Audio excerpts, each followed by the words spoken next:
Good morning, student. Today we'll start activity 5. Hold a piece of paper near your nose and observe it as you breathe in or breathe out. आपको क्या करना है, एक छोटा सा paper का टुकड़ा लेना है और उसको अपने नाक के ठीक नीचे लाना है, और जब आप ब्रीद इन करते हो और ब्रीद आउट करते हो तो क्या होता है। The paper stick to your nose when you breathe in. जब आप सांस अंदर लेते हो तब वो पेपर का टुकड़ा आपके नाक को क्या होता है, चिपक जाता है। While moves away from nose as you breathe out.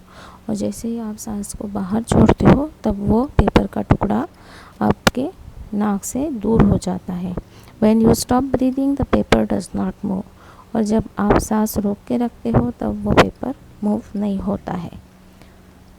The wall between digestive and respiratory tract remain open while we breathe. इसी तरह से हमारे डाइजेस्टिव और रेस्पिरेटरी ट्रैक्ट में जो वॉल है वो ओपन हो जाता है जब हम सांस लेते हैं। And when we swallow food it starts close the respiratory tract.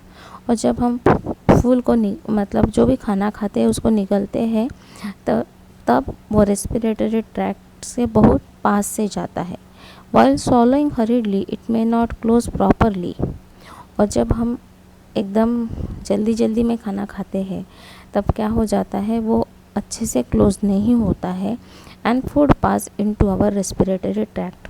और वो खाना क्या होता है, आपके रेस्पिरेटरी ट्रैक्ट में आ जाता है। This instantly stimulate muscle contraction in it to expel food from it as we start coughing. और जैसे ही वो रेस्पिरेटरी ट्रैक में आ जाता है तो हमें एकदम से खांसी आ जाती है, क्योंकि वो खाना जो अंदर आया है रेस्पिरेटरी ट्रैक में वो तुरंत क्या होता है, रिमूव हो जाता है। Air filled in the track is push out along with food particle. और जो आपका रेस्पिरेटरी ट्रैक्ट है उसमें जो एयर फिल्ड रहती है वो एयर उस खाने को जितने भी पार्टिकल्स आए हैं उसको क्या करती है, बाहर ढकेलती है, और जिससे हमें कफिंग स्टार्ट होती है। While breathing, air passes in and out of respiratory tract। हमें ये पता है कि जब हम सांस लेते हैं और सांस को छोड़ते हैं तब एयर अंदर आती है और रेस्पिरेटरी ट्रैक्ट से बाहर जाती है। The air we breathe out और exhale is slightly warmer with less oxygen and more carbon dioxide and more water vapour compared to air we breathe in और इनहेल। जब भी हम सांस लेते हैं तो हमारे अंदर जो एयर जाती है वो एज़ कम्पेयर टू जो सांस बाहर छोड़ते हैं उससे थोड़ी ठंडी होती है।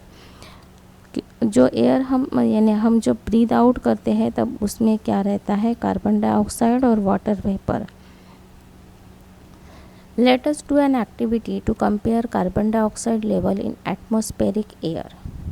अब हमें एक ऐसी एक्टिविटी करनी है जो हमें बताएगी कि कार्बन डाइऑक्साइड का लेवल एटमॉस्फेरिक एयर में कितना होता है when we inhale and air exhale to observe the difference. और जब हम सांस छोड़ते हैं तब उसमें कार्बन डाइऑक्साइड कितना होता है। इस एक्टिविटी के लिए आपको लगेंगे 2 boiling test tube stand, lime water, 2 straws, empty refill nib, 2 glass tube, rubber cork with 2 holes, a little bit of plasticine। Now what you have to do, you have to arrange the apparatus as shown in the figure। जिस figure में जैसे दिखाया है उस तरह से आपको apparatus को अरेंज करना है। ठीक, अब आपको करना क्या है, सिरिंज या पिचकारी आप ले सकते हो ऑफ सकिंग एयर आउट। जब आप एयर को बाहर निकालोगे उसमें तब आप क्या सिरिंज यानी जो इंजेक्शन का सिरिंज रहता है या फिर कोई भी पिचकारी का यूज़ कर सकते हो। pour some volume of freshly prepared lime water in both boiling test tube. दोनों टेस्ट ट्यूब में जो कि आपका बॉइलिंग टेस्ट ट्यूब है, मोटा वाला टेस्ट ट्यूब है, उसमें आप क्या डालोगे, लाइम वाटर डालोगे जो कि फ्रेशली प्रिपेयर्ड है। Mark them as A and B. अब क्या करना है आपको, blow air into A through straw while use a syringe और पिचकारी to pass air into B. As हमने बोला है कि एटमॉस्फेरिक एयर, तो एटमॉस्फेरिक एयर के लिए हमने क्या किया, एक सिरिंज यूज़ की और हमारे बॉडी में जो एक्सेल होता है तब कितना कार्बन डाइऑक्साइड है उसको देखने के लिए हमने दूसरे इसमें क्या किया, एयर को ब्लो किया। तो ए में हमने एयर को ब्लो किया है और बी में क्या हुआ है, सिरिंज या पिचकारी से एयर को पास किया है। दोनों इसमें क्या होगा, lime water turns milky. Our observation that lime water turn milky faster when we blow air into it. जैसे ही हम एयर को ब्लो करते हैं तो हमने ये देखा कि वहाँ पे ज़्यादा वो क्या होता है, लाइम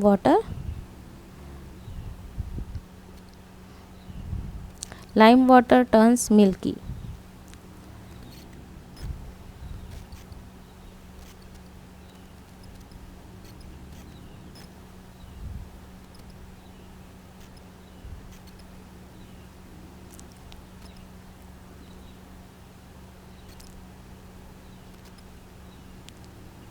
इससे हमें क्या पता चलता है,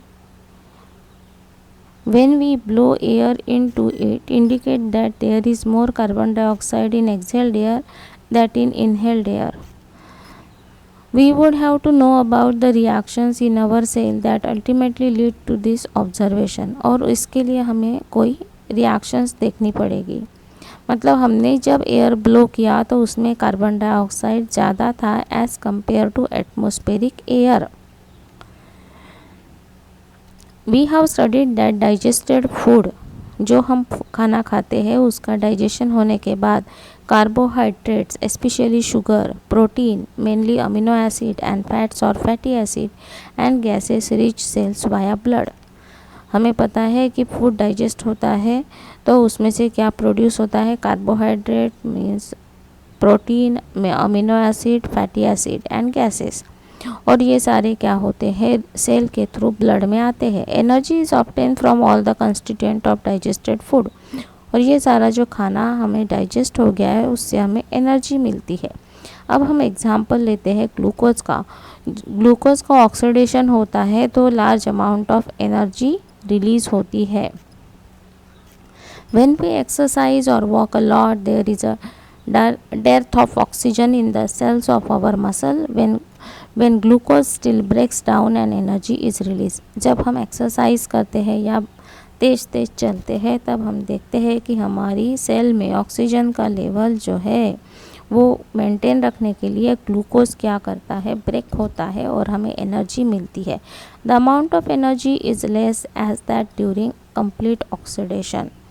कंप्लीट ऑक्सीडेशन होता है तब जो एनर्जी प्रोड्यूस होती है वो कैसी है, वो धीरे धीरे कम होते जाती है। There are certain chemicals in which energy is stored, but हमारी बॉडी में ऐसे कुछ केमिकल्स है जिसमें ये एनर्जी स्टोर्ड होती है और जब हमें ज़रूरत है तब हम उसको यूज़ कर सकते हैं, और उन स्टोर्ड एनर्जी पार्ट को एनर्जी करेंसीज बोलते हैं या फिर उसको बोला जाता है adenosine triphosphate is such a compound. ये जो कंपाउंड है आपका एडिनोसाइन ट्राइफॉस्फेट ATP, ये क्या है आपका एनर्जी करेंसी, या हम बोल सकते हैं कि ये हमें एनर्जी जब चाहे तब देता है, क्योंकि ये बॉडी में जितनी भी एनर्जी बन रही है और यूटिलाइज होने के बाद जो बच रही है वो अपने पास क्या कर लेता है, स्टोर कर लेता है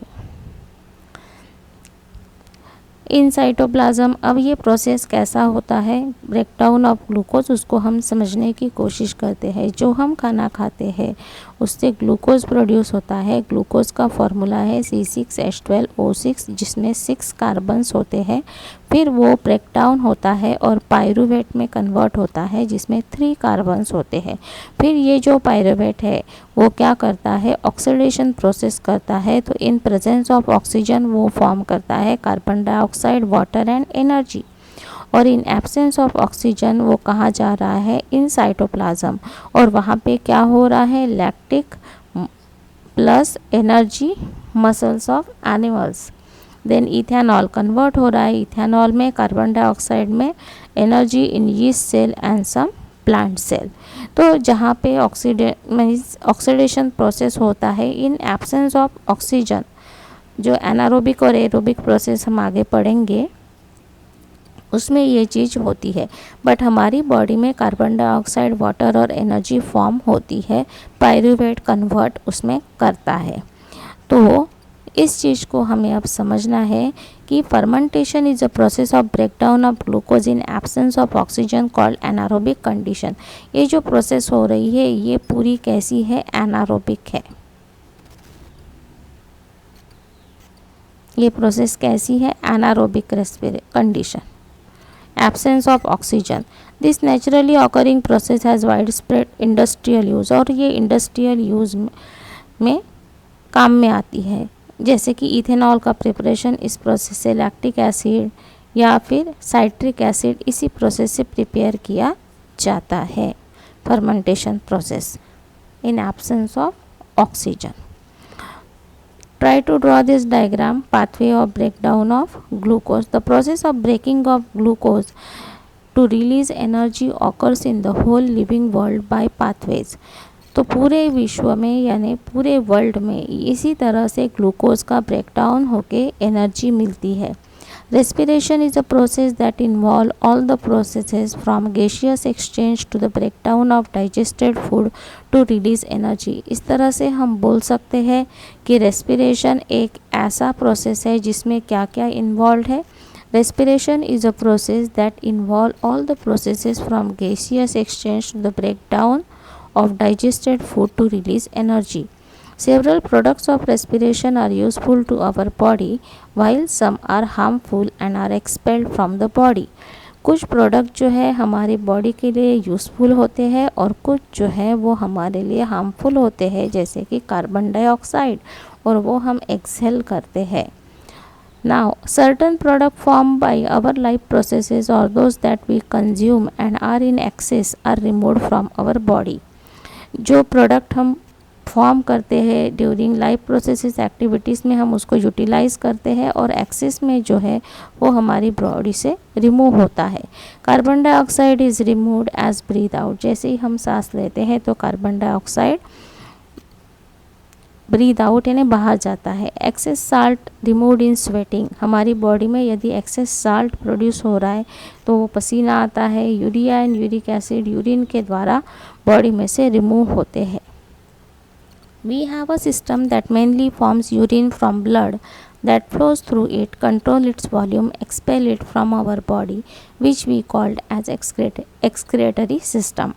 तो हमारी बॉडी में जो यूरिन फॉर्म होती है कैसे form, from blood, control its volume, expel it out our body which we call excretory system. Urine के थ्रू हमारी बॉडी में से साल्ट, यूरिया, यूरिक एसिड ये सारी रिमूव होते हैं। उसको हम एक्सक्रेटरी सिस्टम में आगे अच्छे से पढ़ेंगे। Till then you read this part and try to draw the pathway of breakdown of glucose. Thank you.